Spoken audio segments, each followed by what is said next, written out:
وليس فقط لسوريا. بالعودة لك شيخ جابر، خلال كلمتك التي ألقيتها في الملتقى تحدثتم أن إزالة العقبات والعراقيل التي تفتعلها الإدارة الأمريكية والصهيونية وبعض الدول الغربية والإقليمية، وتحديدا حددتم مملكة آل سعود وحلفائها وعملائهم، وسيسعون إلى عدم انعقاد المؤتمر وإفشاله في حال تم انعقاده. برأيك هل ستسعى، كيف ستسعى من خلال ذلك المملكة العربية السعودية أو حتى هذه الأدوات إلى إفشال المؤتمر، وما دوركم في هكذا ملتقى لإيضاح هذا الموضوع وإيصاله؟ أول شيء أستاذي، هي السعودية لا تمثل ذاتها، وإنما تمثل إرادة الصهيونية العالمية والإدارة الأمريكية والدول الأوروبية. فنحن مطلوب منا إيضاح لشعبنا حجم هالمؤامرة، كبر هالمؤامرة، مين الداعم لها، شو المخطط اللي هو عم يحدث حول شعبنا السوري. فالسعودية وقطر وبعض الدول اللي هن أذناب هالمؤامرة على سوريا، هن استخدموا الفكر التكفيري واستخدموا رأس المال. فنحن بدورنا ضمن مجتمعنا السوري كقوى وطنية مطلوب إيضاح هذا الأمر لإبناء الشعب السوري داخل سوريا. نحن عم نعمل التواصل مع جميع الأطياف السورية، كل مواطن عربي سوري، بغض التسميات التي أطلقت خلال هالأزمة، إن كان على الجانب اللي هن خالفوا القوانين والأنظمة أو على الناس الوطنيين. نحن تواصلنا مع الكل لإيضاح هذا الأمر ما بين أبناء الشعب السوري. ولمسنا نحن كلجنة واستطعنا التواصل مع حوالي 70% من اللي تم خروج عن قوانين وأنظمة الدولة السورية وقاموا بمحاربة الجيش العربي السوري. وبعد هدوء الفكر السوري والعقل السوري بعد مضي 3 سنوات، لمسنا حتى هن بيعرفوا ما يجري بالخارج وما يحاك لسوريا.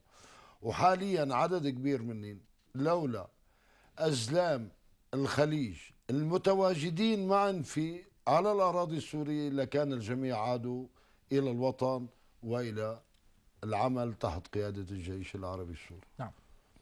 سنعود إلى موضوع المصالحة وإلى أين وصلت وما الذي تقومون به والدور والإضاءة على هذا الموضوع. لكن دكتور سليم، مؤتمر جنيف 2 يعقد تحت عنوان مكافحة الإرهاب.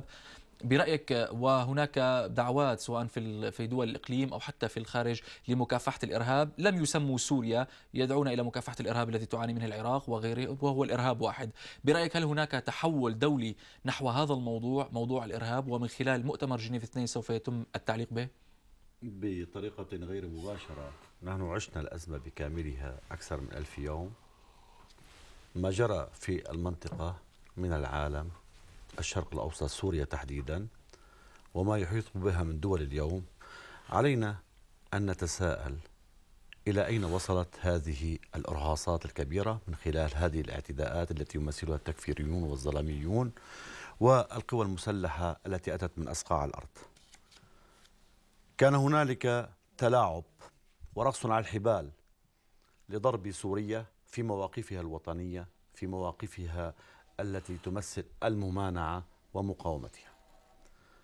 لم يكن هنالك بدا من طريق ضرب هذه القوة لحماية القوى الصهيونية في المنطقة. هذا الاختلاف الكبير الذي حصل في الأجندة التي رسموها لصالح سوريا لتدمير سوريا، من طرف آخر في نفس الوقت كانت هنالك اتفاقات على مناطق واسعة في منطقة الشرق الأوسط تخص النفط والغاز التي كانت أساس لهذه الحرب التي افتعلت، ومنها أنبوب الماء الذي كان يراد استجراره من تركيا. لم يكونوا يفكرون أن هذا العمل سيتفجر بهذا الكم الهائل من الدمار والدم، هذا الدمار الهائل من هؤلاء المرتزقة الذين أتوا من أصقاع الأرض، من دول تجاوزت 82 دولة شاركت بها معظم دول العالم، أتت إلى سوريا. الآن بدأوا يحسبوا أو يحسب الحسابات من عودة كل هؤلاء الذين يدعون أنفسهم بالجهاديين إلى تلك الدول. ماذا سيفعلون؟ من هنا وكما يعلم القاسي والداني، بعض الدول في أوروبا ممن عادت سوريا فيما يسمى أصدقاء سوريا الذي كان أكثر من 70 دولة، اليوم أصبحوا أكثر من 7 دول على ما أظن، 7 إلى 8 أو 9. اليوم يتهافتون على العتبة السورية.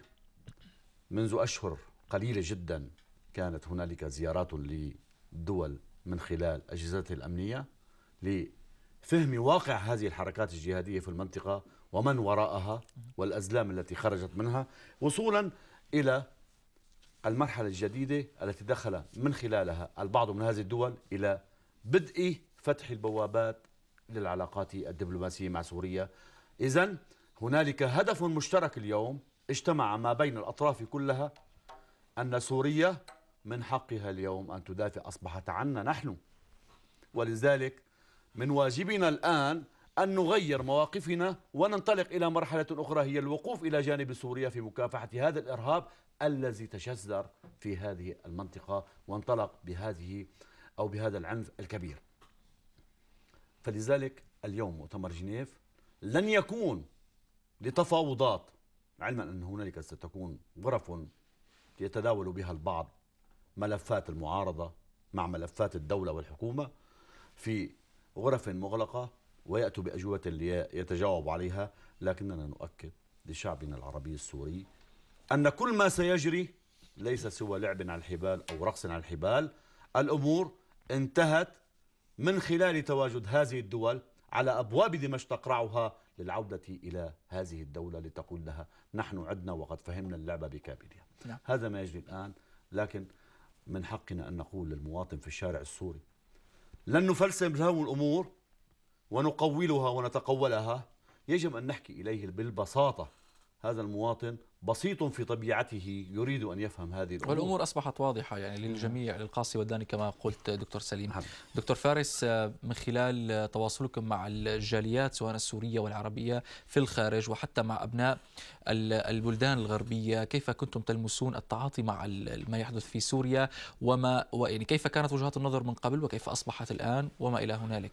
في البداية أكيد انغر العديد حتى من الشعوب الأوروبية ومن المواطنين السوريين المغتربين، انغروا في هذا الفيلم أو في هذه المسرحية. أنا أعتبرها مسرحية مع الأسف مدمية، ليست مسرحية للكيف. فلذلك طبعا الشباب لما كنا مثلا نحكي معهم ونجتمع معهم ونشوفهم، كانوا من البداية لا أخي النظام وكذا وكذا وكذا ومظاهرات سلمية. فلما شافت الأمور والخيوط صارت تبين لهم يعني. والشيء اللي كان مفرح أنه كان الوقت قصير، أنه حسوا أنه فعلا هاي مؤامرة. لم تأخذ وقت طويل. لا، لم تأخذ وقت طويل، وهذا ما التمسناه فعلا بحقيقة يعني. أنه الشعب السوري بدأ، لأنه بالبداية بدأوا يتظاهرون، يذهبون إلى أمام السفارات السورية يفعلون العجب، لأنهم طبعا الإعلام الغربي والجزيرة والعربية لعبت دورها الكبير.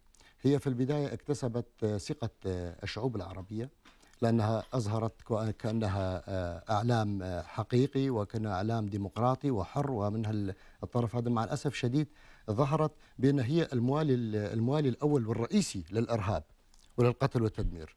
فأكيد نحن طبعا لعبنا بدورنا بأنه يا أهل الغوالي، يا شعب أيها الشعب السوري، لازم تفهموا نقطة واحدة وهي الأهم، بأنه نحن بغض النظر عن عاداتنا وتقاليدنا وأشكالنا وطرق إيماننا بالله وآرائنا، نبقى أولاد هذا الوطن، نبقى أولاد سوريا مهما اختلفنا. فشيء عادي جدا بأنه بالعائلة البسيطة يعني يختلفون الأخوان لكن يبقون في هذا البيت.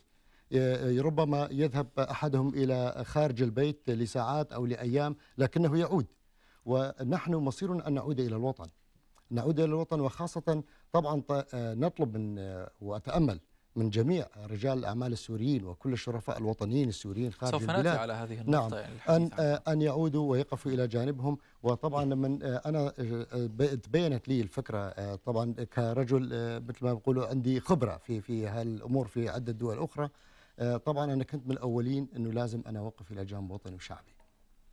نعم. ما المبادرات التي قمتم بها في الخارج؟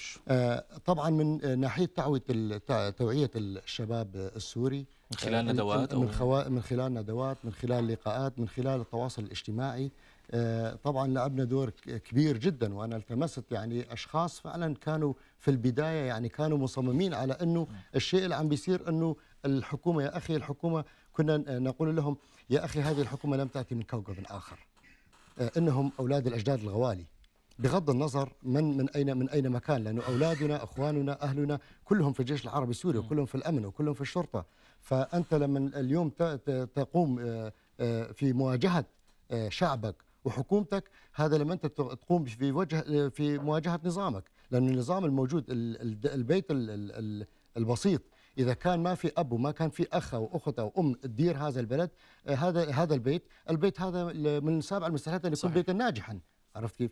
فلذلك التمسنا فعلا أنه فعلا كانوا شباب يعني متعصبين لدرجة عادوا واعتذروا، ومنهم يعني أعرفهم شخصيا، أصدقاء مثل ما بقولوا على الفيسبوك وغير مثل ما بقول طرق للتواصل الاجتماعي، ومباشرة كمان للجان الجمعيات الموجودة في ألمانيا وفي غيرها. نعم.